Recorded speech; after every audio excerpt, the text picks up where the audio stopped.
నమస్తే. నిఘా న్యూస్కి స్వాగతం. నా పేరు యశ్వంత్. కావలి నియోజకవర్గంలో ఇప్పటికే అనేక కేసులు నమోదయ్యాయి. 10 ఏళ్లు ఎమ్మెల్యేగా చేసిన వ్యక్తి రామిరెడ్డి ప్రతాప్ కుమార్ రెడ్డిపై కేసులు నమోదు చేశారు. సామాన్య ప్రజల పరిస్థితి ఏమిటి? ఎమ్మెల్యే రామిరెడ్డి ప్రతాప్ కుమార్ రెడ్డికి అండగా ఉంటాం.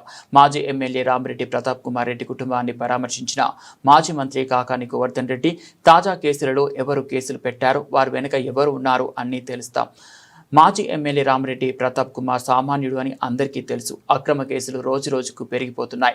దాడులు జరుగుతుంటే పోలీసులు మౌనం వహిస్తున్నారన్న మాజీ మంత్రి కాకాని గోవర్ధన్ రెడ్డి. అధికారంలోకి వచ్చిన తర్వాత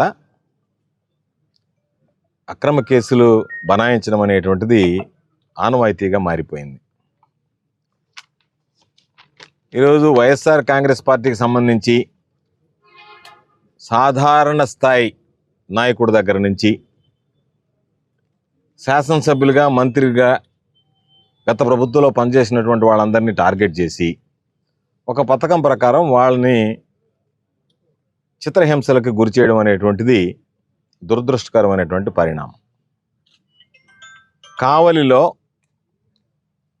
2 సార్లు శాసనసభ్యుడిగా ఉన్నటువంటి వ్యక్తి రామిరెడ్డి ప్రతాప్ కుమార్ రెడ్డి గారు ఇప్పటికే అనేక రకాలైనటువంటి కేసులు నమోదు చేయడం, ఇటీవల ఒక 307 కేసు పెట్టడం, మరలా నిన్న ఎమ్మెల్యే గారి మీద హత్యా ప్రయత్నానికి ప్రతాప్ కుమార్ రెడ్డి గారు ప్లాన్ వేశారు అని చెప్పని ఆయన్ని ముద్దాయిగా ఎఫ్ఐఆర్లో చూపించడం జరిగింది.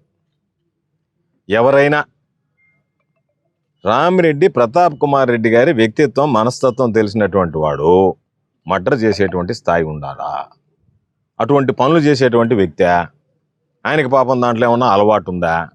పోనీ ఒకవేళ ఎమ్మెల్యే గారిని హత్య చేయాలనేటువంటి ఆలోచన ఉంటే ఎవరూ లేనటువంటి క్వారీ దగ్గరికి పోయి ఆయన ఏమి చేస్తే ఆయన మీద హత్యక పథకానికి ప్లాన్ చేసినట్టు అనేటువంటిది ఒకసారి ఆలోచన చేయాల్సినటువంటి అవసరం పోలీసుల మీద ఉంది. ఎందుకంటే దొంగతనం చేసినా, దొంగ మాటలు చెప్పినా అతికినట్టుగానే ఉండాలి. కనీసం నీ ఇంటి దగ్గరికి వచ్చి డ్రోన్ ఎగరేసారాయా హత్యా ప్రయత్నానికైనా అంటే అర్థం ఉంటుంది. ఏమీ లేకుండా ఎవడన్నా ఈ నియోజకవర్గంలో బాధ్యత కలిగినటువంటి వ్యక్తిగా, ప్రజాప్రతినిధిగా ఉండేటువంటి వ్యక్తులు వాటిని విస్మరించి విచ్చలవిడిగా దోపిడీకి పాల్పడుతుంటే, అవినీతి సొమ్ము దోచుకుంటూ ఉంటే వాటిని ఒక మాజీ ప్రజాప్రతినిధిగా ప్రశ్నించాల్సినటువంటి హక్కు, బాధ్యత ఉందా లేదా అనేటువంటిది పోలీసు యంత్రాంగం, కూటమి ప్రభుత్వం సమాధానం చెప్పండి. ఈరోజు అక్కడ అక్రమ మైనింగ్ జరుగుతుంది, ఇల్లీగల్ క్వారింగ్ చేస్తున్నారనేటువంటి సమాచారం ఉంది.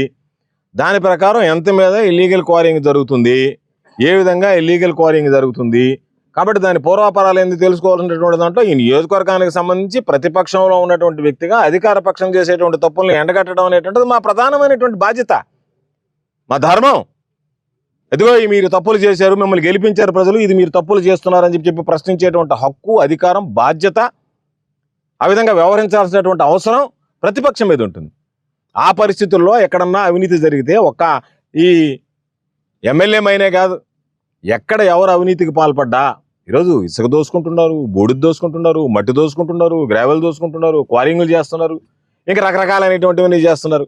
ఆ చేసేటప్పుడు మిమ్మల్ని, మీరు చేసేటువంటి తప్పులు ప్రజలకు ఎత్తి చూపించడం మీరు చేస్తున్నారు. ప్రజలు మిమ్మల్ని ఏదైతే నమ్మకంతో, విశ్వాసంతో ప్రజలకు సేవ చేస్తారని మిమ్మల్ని గెలిపించారో దానికి భిన్నంగా మీరు వ్యవహరిస్తున్నారనేటువంటి దాన్ని ప్రజలకు తెలియజెప్పాల్సినటువంటి బాధ్యత ప్రతిపక్షం మీద ఉంటుంది. కాబట్టి ఆ బాధ్యత నిర్వర్తించడంలో భాగంగా మీ క్వారీ దగ్గర ఏమేమి జరుగుతున్నాయనేటువంటి దాన్ని చూశారు.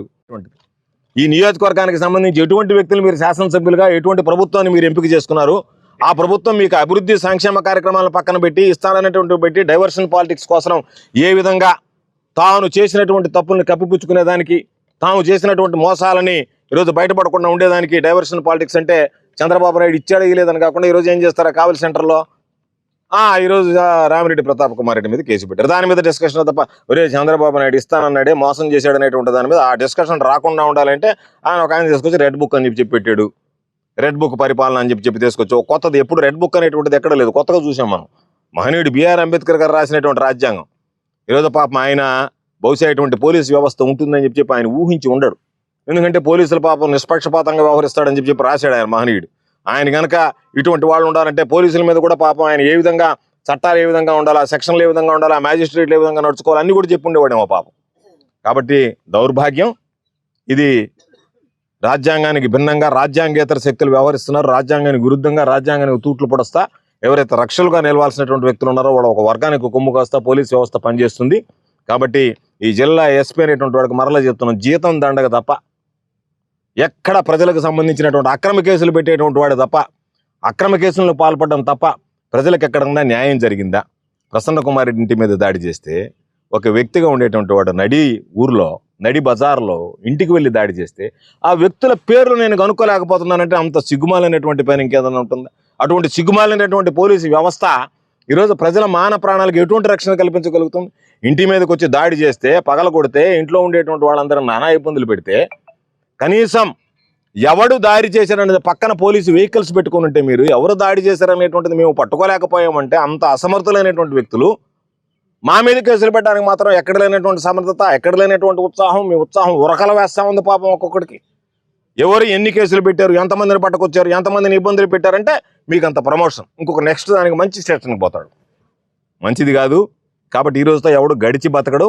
కాబట్టి ఖచ్చితంగా దీని మీద పోరాడాలనేటువంటి ఆలోచన ఉంది. కాబట్టి నిన్నటి వరకు నాకు ఇక్కడికి రావడానికి కొన్ని నిషేధ ఆజ్ఞలు ఉన్నాయి కాబట్టి నేను రాలేకపోయా. నిన్న కోర్టు స్టే ఇచ్చింది కాబట్టి ఈరోజు వెంటనే వచ్చి ఆ కుటుంబాన్ని పరామర్శించాం. జగన్మోహన్ రెడ్డి గారు కూడా ప్రత్యేకంగా ఈరోజు మా నాయకుడు ఎవరైతే ఉన్నారో ఆ కుటుంబానికి అన్ని విధాలు అండగా ఉంటాం, ధైర్యాన్ని కల్పించండి అని చెప్పాడు. మాకున్నటువంటి ధైర్యం మా నాయకుడు జగన్మోహన్ రెడ్డి గారు. జగన్మోహన్ రెడ్డి గారు ఉన్నప్పుడు పరిపాలన ఏ విధంగా ఉన్నది, ఈ రోజు పరిపాలన ఏ విధంగా ఉంది అనేటువంటిది ప్రత్యేకంగా చెప్పాల్సినటువంటి అవసరం లేదు. చెప్పినటువంటి ప్రతి వాగ్దానం నిలబెట్టినటువంటి వ్యక్తి. ఈరోజు చూస్తే చెప్పినటువంటి ఎగ్గొట్టి ఇదిగో ఈ డైవర్షన్ పాలిటిక్స్కి పాల్పడేటువంటి పరిస్థితి ఉంది. కాబట్టి వీటిని ఏటిని లెక్క చేయం, తప్పనిసరిగా పోరాడతాం, ప్రజల పక్షాన నిలుస్తాం.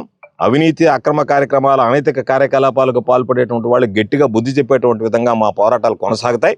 భవిష్యత్తులో కూడా ప్రతాప్ కుమార్ రెడ్డి అనేటువంటి వ్యక్తి తాత్కాలికంగా ఈరోజు లేకపోవచ్చు, కానీ ప్రతాప్ కుమార్ రెడ్డి అనేటువంటి వ్యక్తి ఈ కావలి నియోజకవర్గ ప్రజల యొక్క హక్కులు కాపాడడానికి, కావలి నియోజకవర్గానికి సంబంధించినటువంటి ఏదైతే ఆస్తి పాస్తులు ఉన్నాయో ప్రజలకు సంబంధించినటువంటి వాటిని కాపాడడానికి, ప్రకృతి సహజ వనరులు మీరు దోచుకు వెళ్తుంటే మిమ్మల్ని నిలువరించడానికి ప్రయత్నం చేస్తాం. ఆ ప్రయత్నాలు కొనసాగుతాయి అనేటువంటిది ఈ సందర్భంగా తెలియజేస్తాం. మీరు మామూలుగా మీ రాజ్యం, మీ ప్రభుత్వం, మీ పరిపాలన నడుస్తుందని చెప్పి అనుకుంటున్నారా? ప్రభుత్వాలు మారవా? ఏ ప్రభుత్వం శాశ్వతం కాదనేటువంటి విషయం మీకు తెలియదా? 2024 దాకా వైఎస్ఆర్ కాంగ్రెస్ పార్టీ లేదా, 2024 తర్వాత ఈ కూటమి పాలన లేదా, 2029 తర్వాత మరలా ఈ కూటమి పాలన కొనసాగుతుందని మీకు ఏమైనా గ్యారంటీ ఉందా?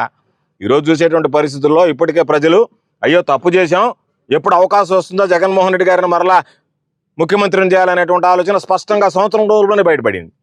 కాబట్టి అటువంటి నేపథ్యంలో నేను చెబుతున్నా, మీరు చేసేటువంటి ఈ పనులు అనేటువంటివన్నీ కూడా రేపు దాదాపుగా శాపాల్లాగా పరిణమిస్తాయి, మీ వెంటాడతాయి.